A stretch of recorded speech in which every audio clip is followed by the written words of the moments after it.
Solomon slept with armed men round his bed and thus slumbered securely.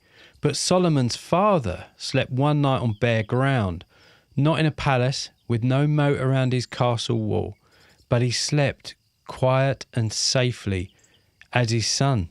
For he said, I laid me down and slept, and I awaked, for the Lord sustained me. Now some persons never feel secure in this world at all. Welcome to Here Be Giants, to the monastery. Here I'm going to be reading to you from Spurgeon's Gems. Back to the book.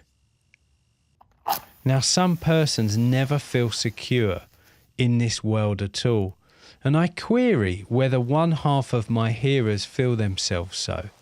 Suppose I burst out in a moment and sing this. I to the end shall endure, as sure as the earnest is given. More happy, but not more secure, are the glorified spirits in heaven. You would say, that is too high doctrine, and I would reply, very likely it is for you, but it is the truth of God, and it is sweet doctrine for me. I love to know that if I am predestinated according to the foreknowledge of God the Father, I must be saved. If I was purchased by the Son's blood, I cannot be lost, for it would be impossible for Jesus Christ to lose one whom he has redeemed. Otherwise, he would be dissatisfied with his labours. I know that where he has begun the good work, he will carry it on. I never fear that I shall fall away or be lost. My only fear is lest I should not have been right at first. But, provided I am right, if I be really a child of God, I might believe that the sun would be smitten with madness and go reeling through the universe like a drunk man. I might believe that the stars would run from their courses, and instead of marching with their measured tramp, as now they do, they whirl on a wild course like the dance of the bacchanals.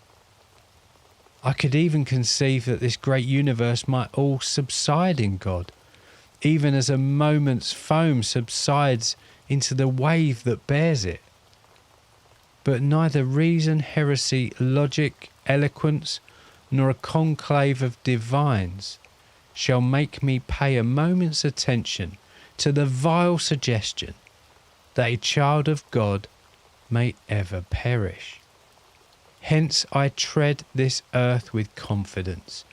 Arguing a little while ago with an Armenian, he said, Sir, you ought to be a happy man, for if what you say be true, why you are as secure of being in heaven as if you were there. I said, yes, I know it. Then you ought to live above cares and tribulations and sing happily from morning to night. I said, so I ought, and so I will, God helping me. This is security.